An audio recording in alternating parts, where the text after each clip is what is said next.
back to a place where I felt at home. Take me back to a day when we weren't alone. Take me back to an age when the world felt small, way back before we blew it all. Take me back to a place where I felt at home. Guys, salam koi untuk kebahagiaan. Kali ini saya berada di Kecamatan Dawan, Kabupaten Kelungkung, tepatnya Semarapura. Nama kotanya Semarapura. Ya, Dawan Klot desanya. Dawan Klot ya, desa Dawan Klot, Kecamatan Dawan. Oke.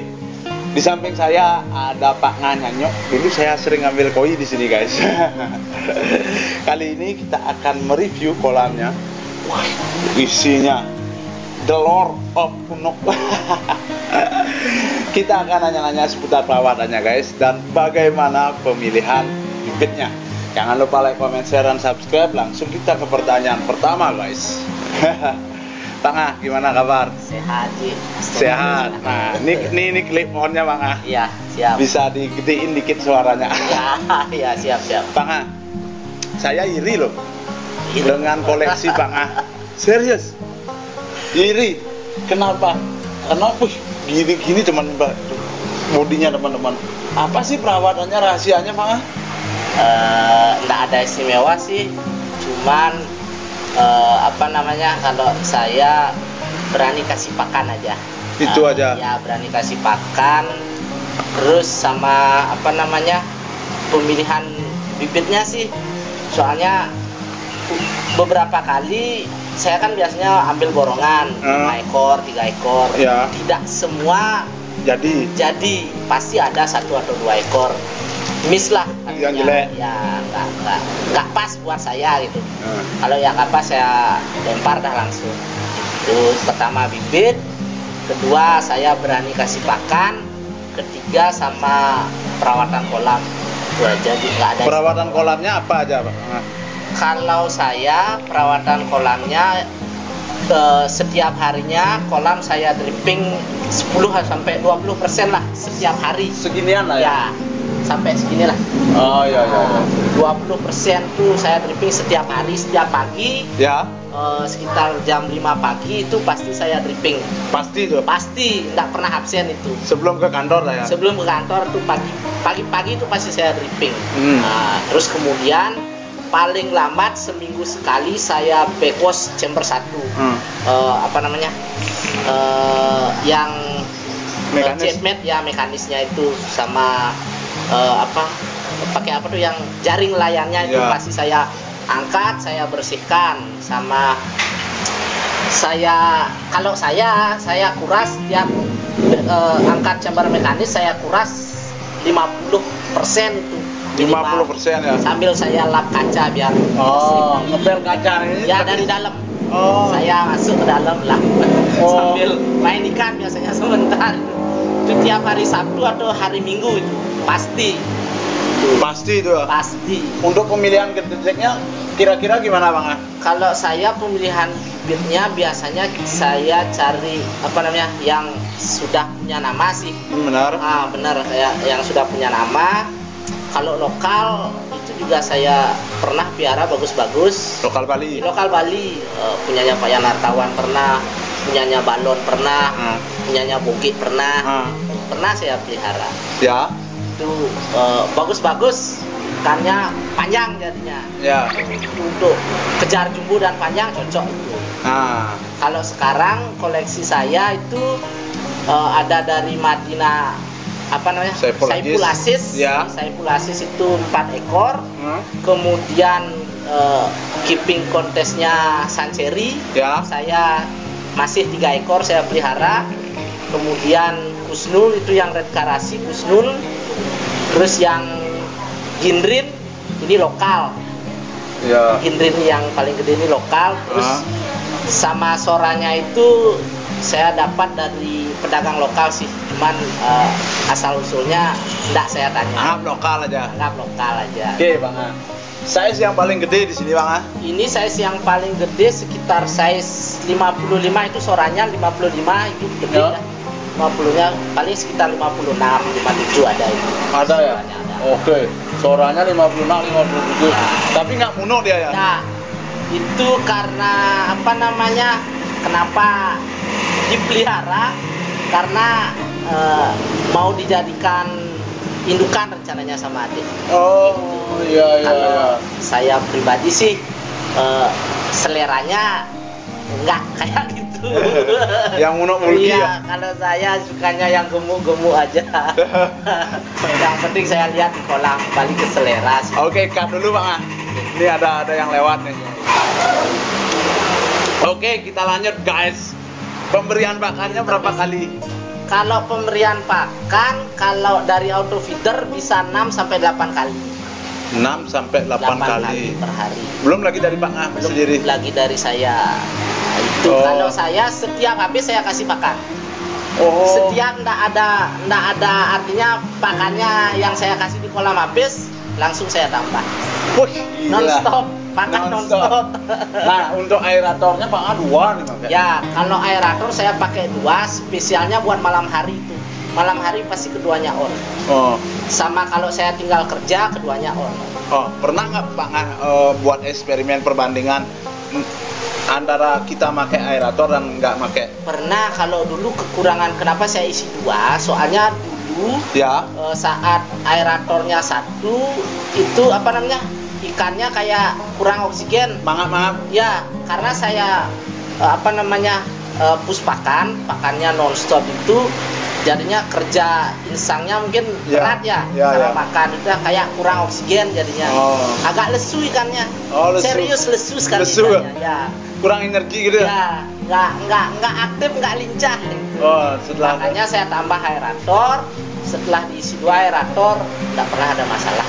Nggak pernah ada masalah. Nah, untuk push pakan tuh ekstrim. Pernah nggak kena amonia spike? Kalau bom amonia sih nggak pernah, karena itu mungkin karena saya rajin dripping dia. Tiap hari itu pasti dripping, nggak pernah enggak. Makanya kalau saya backwash chamber mekanis itu nggak terlalu gini kotorannya, karena tiap hari udah saya backwash keluar ya.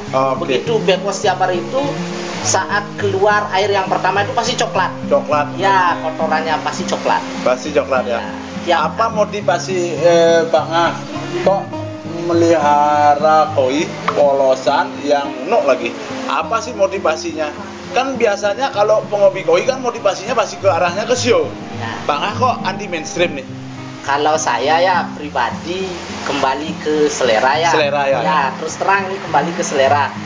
Kalau saya senengnya itu Bang Ngah kameranya. Kalau saya senengnya itu yang bulat, terus terang bulat sama pendek itu saya suka. Soalnya kalau saya menikmati kolam itu sambil ngopi lah, lihat ikan ginu-ginu itu mantap sekali. Saya betah di kolam tiap hari itu duduk udah samping kolam. Kembali ke selera aja. Kembali ke selera. Gak takut dibilang lohan nih? Ya, itu selera itu. Oke. Gini saya antar. Gak mau kita mengomentari. Entah itu lohan, entah itu. Yang penting saya pelihara apa yang saya suka. Benar. Ya. Untuk penghabisan pakan kira-kira Bang Ngah kan pakannya pasti import. Saya tahu kan import pasti. Terus kira-kira berapa kilo Bang Ngah? 6 kilo 1 bulan. 6 kilo 1 bulan ya. 6 kilo 1 bulan. Oke. Beneran. Tanya. Tahu yang saya beliin. Ya. Kita nggak sebut merek guys ya. Nggak sebut merek. Oke. Nah, ada Gosanke sekarang udah warnanya pekat merah banget. Dulu kan pudar-pudar nih Gosanke. Ya. Ini Gosanke-nya ini khusus soanya ini. Saya dapat udah size besar, sudah jadi. Nah, kenapa saya berani taruh di sana? Kalau soa ini sudah jadi, merahnya sudah jadi, simnya udah jadi. Kalau saya push pakan warnanya nggak bakalan melar. Makanya saya berani taruh sini. Karena krunya udah pasti lambat sekali. Ya, makanya saya berani. Sampai itu udah dibuka juga Pak? Ya. Dari hasilnya dia juga. Hasilnya dia juga. Kita bicara ke penjualan. Bang Ngah ini kan juga sering ngirim ke Jawa ya. Apalagi yang unuk-unuk yang spesial. Karena kolektor Jawa gak dipungkiri suka juga gitu. Suka, dan terus terang untuk ikan punuk, buki ke Jawa itu lebih harganya juga lebih tinggi tinggi daripada di Bali. Ya? Gitu. Paling mahal berapa pernah Pak rekornya? 4 jutaan. 4 jutaan ya. Size-nya? Size-nya itu size 40 BU.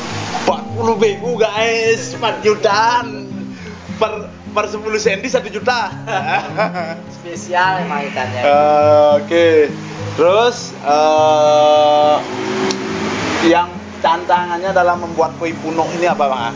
Kan nggak semua jadi dong? Iya, tantangannya pemilihan bibit. Pertama itu. Kalau saya pemilihan bibit karena setiap ekor ikan koi sudah punya bawaan bodinya sendiri sama kayak manusia kan. Benar. Ada yang tinggi, ada yang pendek kayak saya sama ke samping gitu. Ada yang berotot gitu.